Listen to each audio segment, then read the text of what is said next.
Welcome to Violin Adventure number 173. This week we have a surprise build. So hope you enjoy. The question is, what shall we make next? We've got plenty of violins. We just made a cello. We've got plenty of harps. I looked through the pictures to see if anything would inspire me.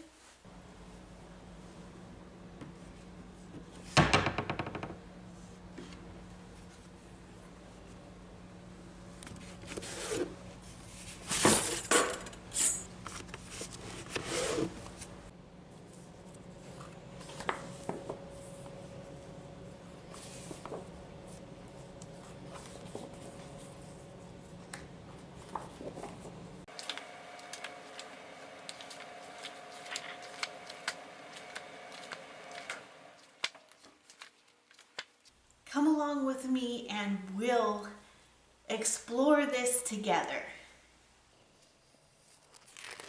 So in this book we kind of see the history of the Pochette and how it at one point was all one piece and then it started gradually changing. Here we see these, but we know by looking at those they're not going to sound good at all. Then I go over to this book. These are pictures of Stradivarius patterns. And when you look at what it says about them, they're all different sizes, ranging from 400 to 600 millimeters. So all I could gather from all the descriptions is that he must have made them special for the person, because they're all different sizes and widths. So here we have some more pictures. And then we come to this one. I thought just looks beautiful. And we have all the dimensions that we could use for this. So they didn't make a scroll on these little ones.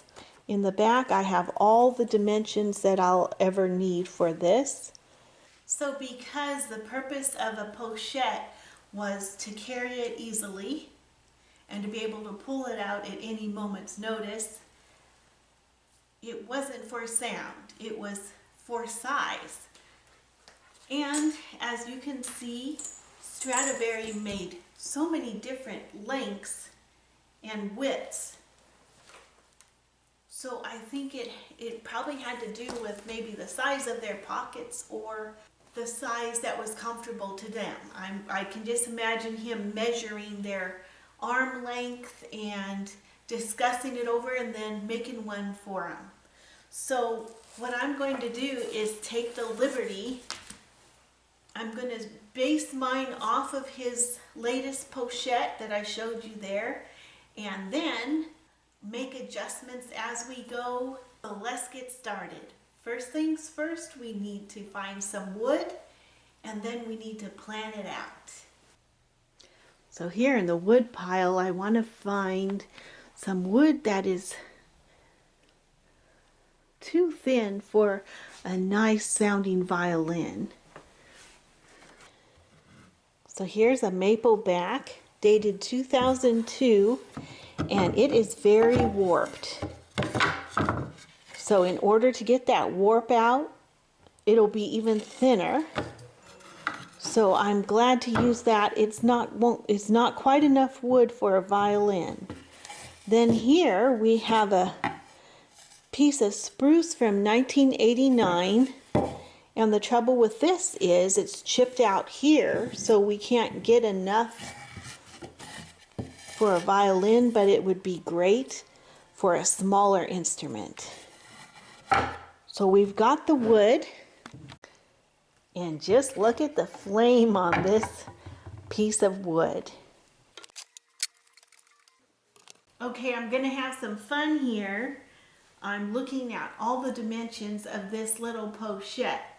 And when you think about it, they didn't hold these under their neck, which would add a few more inches. They held them down this way. but you're dealing with adults, so you need a fingerboard that is going to be a little bigger. So what I'm going to do, because it looks like this one that I really like, it has the body of a quarter-size violin, but it has a fingerboard of 3/4. Okay, trying to work out the neck because I wanted to get something close to what Stradivari had, and I finally found another book which gave me the length from the heel to the upper nut. So it almost looks like that distance there is the same as a full-size violin. So I'm going to go with the full size on the neck, but then I had to figure out the string length, what size strings would work for this, and it looks like from the nut to the bridge we're going to be using half-size strings. So we're going to have a quarter-size body and half-size strings, and probably something close to a 3/4 size fingerboard. But I got the details worked out now, so we can get started.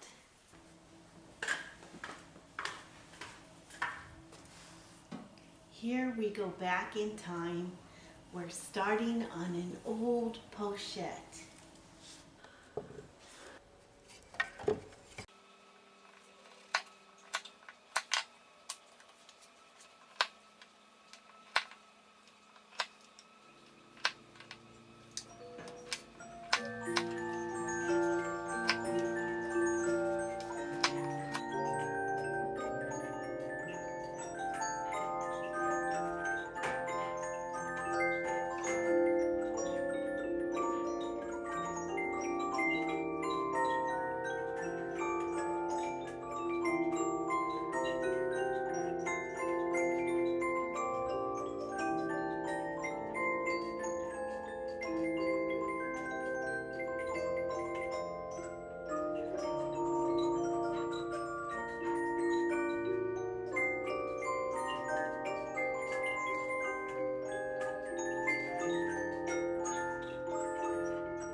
It's time for another anecdote from our book, Anecdotes of Great Musicians, written in 1897. And I'll have you know, I read through a lot of these and don't read them to you because some I'm a little shocked at, and others are so strange, I don't want to leave you depressed either. So here's one that is interesting. This is number 5, Discovering a Nightingale. Many years ago, in 1827, there lived in an almshouse in the old city of Stockholm a little 6-year-old girl who had been put in charge of an old woman who, by the way, was none too kind to the orphan in her care. When her guardian went out to earn her daily pittance, this little maid was locked in the house to prevent her from wandering about. And so the lonesome little Joanne was deprived of the bright sunshine and the sight of the beautiful trees and flowers so beloved by every Swedish heart. One day she had worked over the little tasks assigned her until she was tired, and oh, how she longed to get out into the open air. But no, the door was locked. No wonder she poured out her childish grief in tears. Soon her sole companion caught her eye, and taking up her half-starved pussy, She rocked her pet until they both fell asleep. When she awoke, the sun was gone well down.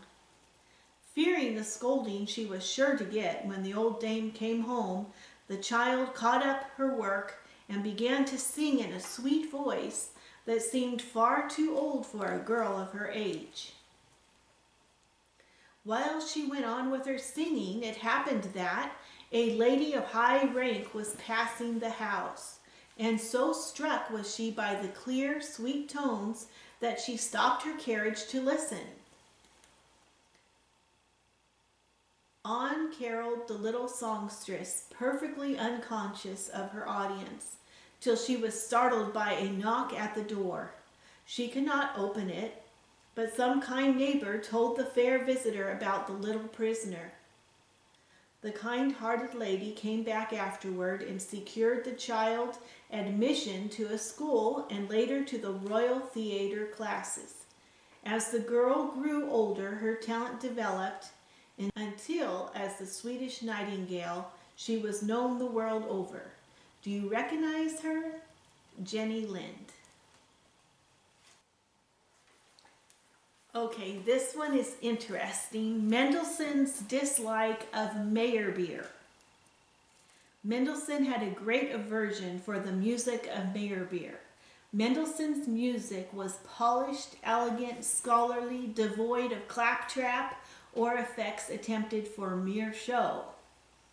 Meyerbeer's music, on the contrary, while containing much that was good and being especially effective in instrumentation, had much that was blatant and that savored largely of the sensational. Both men had several points of personal resemblance. Both were of Jewish descent and inherited a Hebrew cast of countenance. Both were of slender build, and they were accustomed to dress the hair in the same fashion.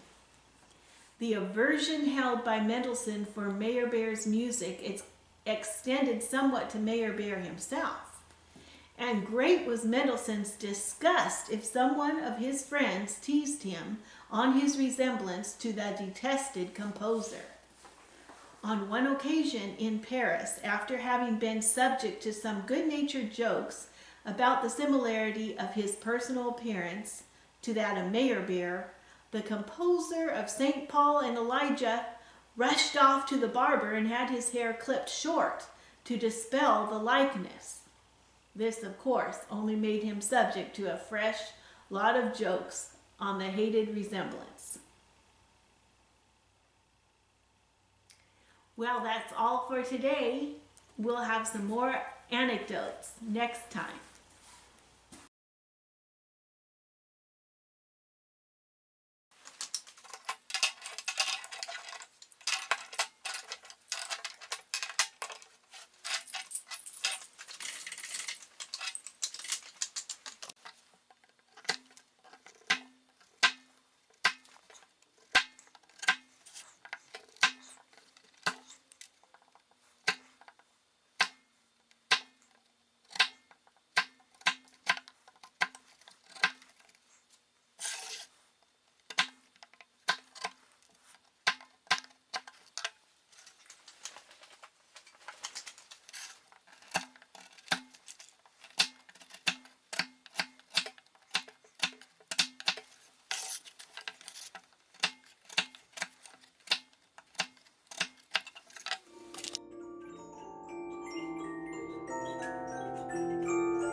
the Hebrew Minute.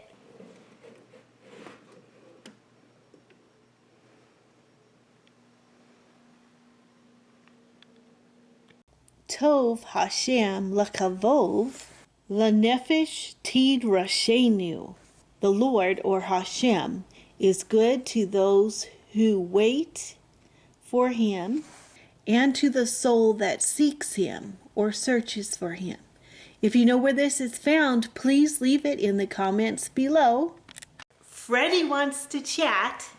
Hi, I'm Freddie, and my friend Mr. Thomas Pinch, he sent me a big letter. It was so nice that I put it in my little box. Do you want to see? See? Here's my little chest. And I'm going to put my special letters from my special friends in this chest. There. Now, let's listen to Mr. Thomas Pinch on the organ.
Wow! Mr. Thomas Pinch said that if I practice, then I'll get that good too. Wow! Well, thank you for sending in your videos and your projects, and see you next time. Bye! Here it is, Friday afternoon, nice and cool. And inside the shop, let's see what's going on. Here's our beautiful red cello. It's still drying, and I'll probably let it dry for a couple more weeks before I set it up. Here's our little tiny top and back. This will be the scroll. And over here are the sides. They're drying. We need to get all those clamps off. Next week we're going to start an exciting surprise repair. Next week's video is already percolating.